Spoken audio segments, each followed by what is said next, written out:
Bonjour les amis, dans l'actualité, on parle de M. Pero Luara, qui est passé sur TV5 et qui a fait des déclarations comme quoi un escadron de la mort serait venu de Kinshasa, commandité par le président de la République pour attenter à sa vie. Depuis que Pero a parlé, les commentaires vont dans tous les sens. Certains parmi vous sont indifférents, d'autres parmi vous ont entendu, ils ont gobé et ils vont dans le même sens que Pero Luara, amplificateur en plus. Et vous en avez qui proposent une lecture critique des événements. Je suis dans la deuxième catégorie. Analysons un peu de manière objective et voyons quelles sont les dimensions réelles de l'événement, si événement il y a eu. Écoutez d'abord Pero Luara. Très bien. Très clairement, est-ce que vous faites un lien direct entre l'agression brutale dont vous parlez et cette récompense promise à l'époque par l'ex-ministre de la Justice? Que c'est le régime de Kinshasa, mené par le président Tshisekedi, qui a organisé cet attentat, cet escadron de la mort qu'ils ont mis sur mon chemin pour m'assassiner, pour 2-3 raisons. D'abord, départ de la dictature qui dirige aujourd'hui la République démocratique du Congo. Soit dit en passant, je ne suis pas le seul, il y a des nombreux Congolais qui sont à l'extérieur du pays. Et moi, j'ai quitté les Congos en 2022, évidemment, parce que Tshisekedi avait décidé d'installer une grande dictature et toutes les voix discordantes qui n'allaient pas dans les sens voulus par le pouvoir étaient soit réduits au silence, soit arrêtés. Donc à un moment donné, il y avait des menaces de mort contre moi, simple journaliste, et j'ai décidé de partir. En Tanzanie, elle a organisé également un autre commando pour m'assassiner sur place.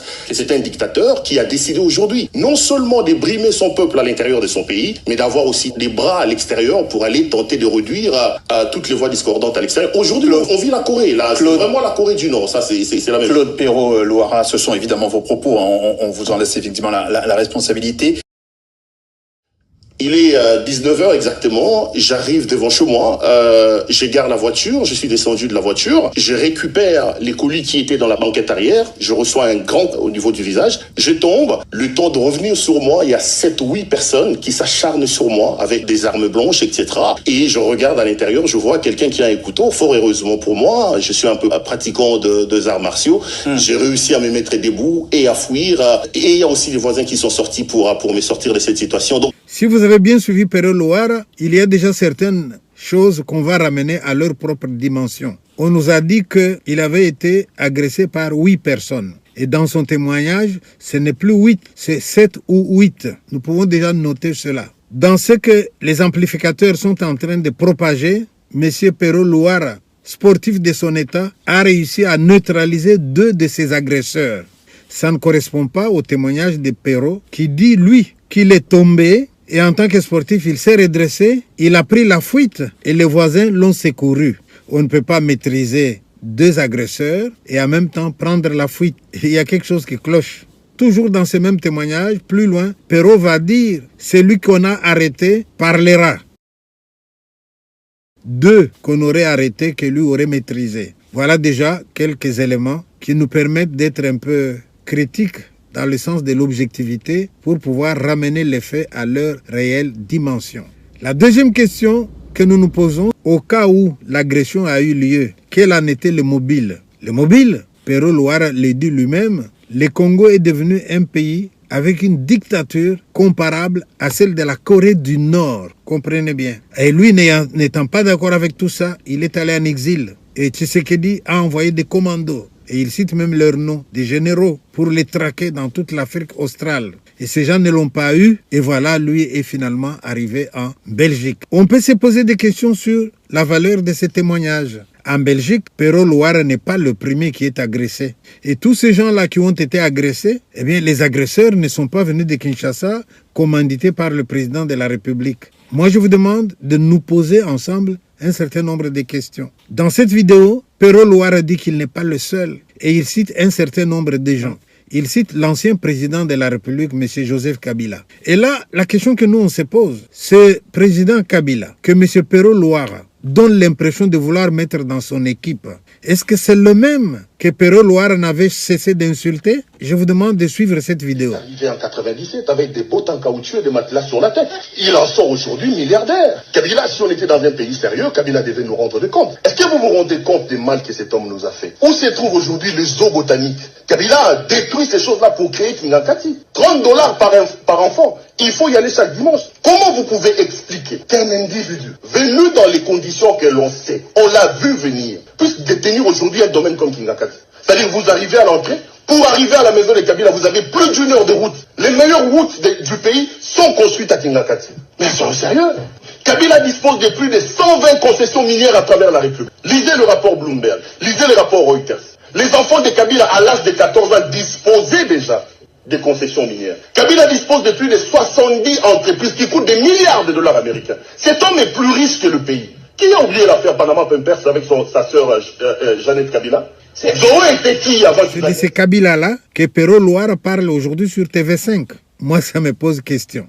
Pendant que Pero Luara est en train de témoigner sur TV5, j'aurais bien voulu que Pero Luara comprenne les signaux que lui envoient les journalistes en face. Le journaliste qui fait son travail de manière professionnelle lui lance des messages. Il lui dit même, vous êtes journaliste, entre guillemets. Un journaliste, c'est quelqu'un qui pèse ses mots. On ne dit pas n'importe quoi. On n'accuse pas avec autant de facilité. Si 2 individus parmi les agresseurs ont été arrêtés, l'enquête est dans les mains de la justice belge. Et si la justice belge doit faire des enquêtes, eh bien, nous saurons ce qui est arrivé. Je ne trouve pas qu'il soit prudent, avant que la justice ne nous dise ce qu'il en est, que M. Pero Luara soit déjà si sûr de celui qui a commandité l'attaque, au cas où attaque il y a eu. Les amplificateurs disent Pero Luara battu à mort, amené en soins intensifs. Alors que le même soir ou le lendemain, Pero Luara vous parle comme il parle là, il vous dit je suis bien. Alors on peut se poser la question, ce visage-là de Pero Luara, est-ce que c'est un visage de quelqu'un qui a eu sur lui 8 personnes constituant un escadron de morts? Ils sont intervenus et ils l'ont laissé comme ça. À part ces spadras-là qu'il voudra bien enlever un jour,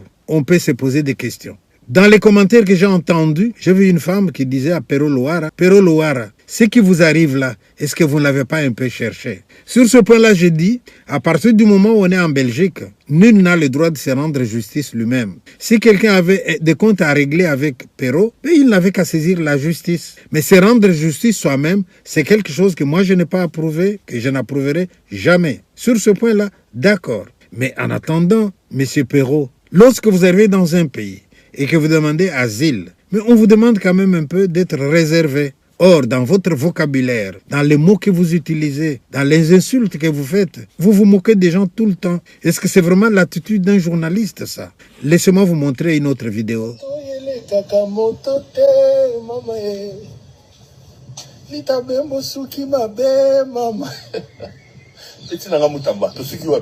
La vie, il faut apprendre à être intelligent et sage. Voilà. Kabila, que tu voulais arrêter, n'est pas arrêté. Pero Luara, pour lequel tu as mis 4 millions. Regarde, my best life, j'ai vu ma vie, mais toi, tu es où? Et j'apprends que le petit est en train de s'organiser pour trouver un moyen de fouiller. Il faut pas, monsieur le procureur, Moutamba veut fouiller. Il faut mettre son nom au niveau des frontières qui ne puisse pas fouiller. C'est un voleur, un voyou, un bandit. Moutamba. Pourtant, aujourd'hui, j'ai fait énormément de sport. Regarde, je sors de ma salle de sport, heureux. Et là, je pars. Voilà. La vie doit t'enseigner, petit. Tu es un petit voyou, un petit voleur, et tu mérites ce qui t'arrive. Tu vois, la vie, ouais, vive l'Assemblée nationale, vive les procureurs volés. Petit, Osuki, hein?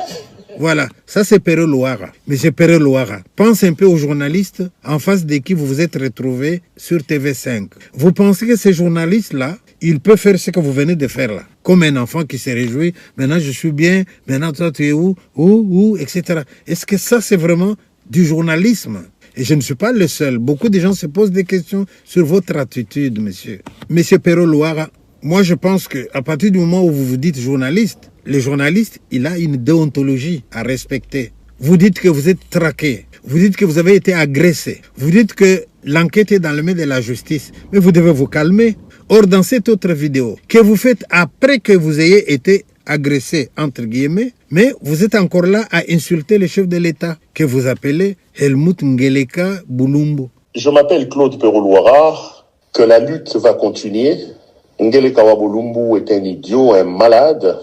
On va continuer le combat pour libérer le Congo et rien ne nous arrêtera, quoi. Helmut Ngeleka Bulumbu avec sa femme, la tiktokeuse de Pakadjouma, ils pensent qu'ils vont réduire notre détermination au silence. Ils se trompent. Tout va bien. Merci pour vos messages, pour vos appels. Rassurez-vous, je vais très très bien. Et je voudrais lancer un message pathétique à ces petits voyous, à ces petits bandits d'Helmut Ngeleka Bulumbu, ces petits voleurs, ces ces bandits qui volent, qui détruisent les pays avec sa tiktokeuse d'épouse.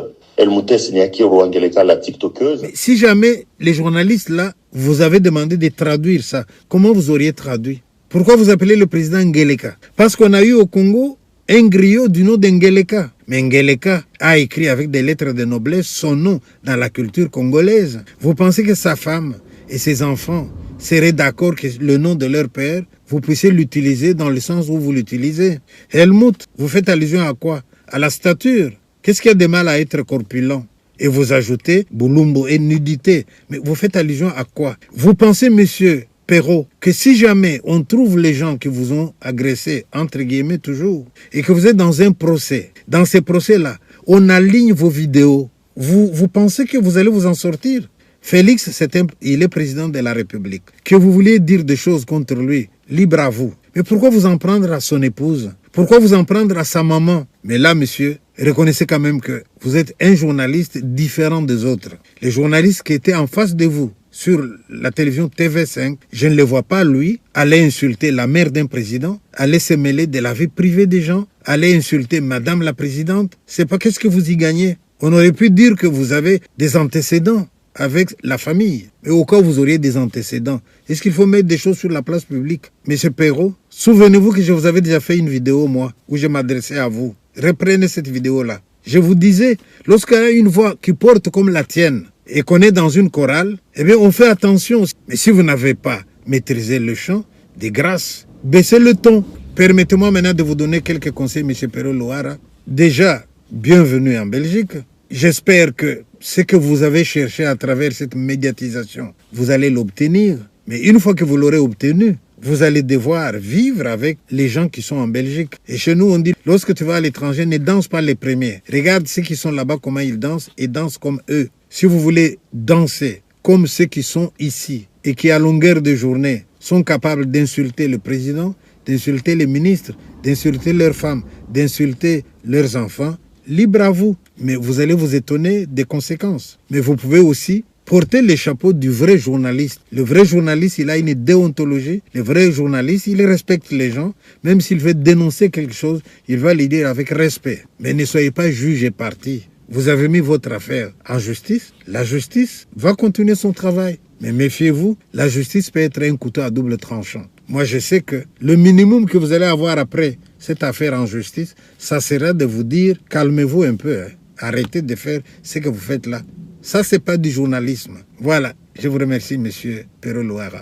J'ai dit ici sur ce plateau, monsieur Kabila, si un problème vous arrive dans ce pays, vous porterez seul la responsabilité parce que vous êtes foncièrement mauvais. Ce pays vous a tout donné, monsieur. Vous prenez le pouvoir à 29 ans. Vous êtes arrivé en botte à caoutchouc avec des matelas sur la tête. Qu'est-ce que vous voulez encore? Vous avez 48, 49 ans aujourd'hui, milliardaire. 120 concessions minières à travers la République. 70 entreprises à travers le monde. Kabila a des sociétés qui coûtent des milliards. Lui-même, individu, est plus riche que le Congo. Qu'est-ce que vous cherchez encore? 29 ans président de la République. Vous sautez comme président de la République à 47 ans. Vous avez toute la vie devant vous. Faites votre vie. Laissez la politique. J'ai dit ici, ne suivez pas Néhémie Moulania. Ne suivez pas Mova Sakani, monsieur Kabila. Ces turiféraires, ces flagorneurs, ces flatteurs vont vous amener vers l'enfer. Ozolanda Kikaya. C'est pour leurs propres intérêts qui sont autour de vous, monsieur Kabila. On dit Magité.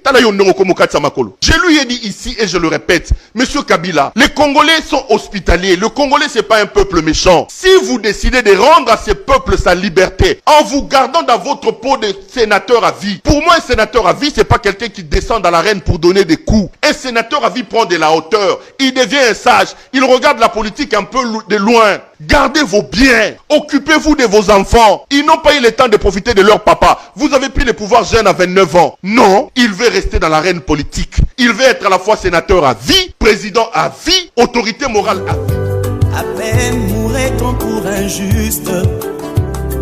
Quelqu'un peut-être mourrait-il pour un homme de bien. Mais Jéhovah Dieu, tu as prouvé ton amour et ta grâce envers moi. On sait que lorsque j'étais encore pécheur, Christ est mort pour moi, autant marqué. Ennemi que j'étais, tu as fait de moi ton ami. Tu partages avec moi les moments les plus profonds de tes intimités. Tu es à moi, je suis à toi et entre nous deux c'est même dans la mort.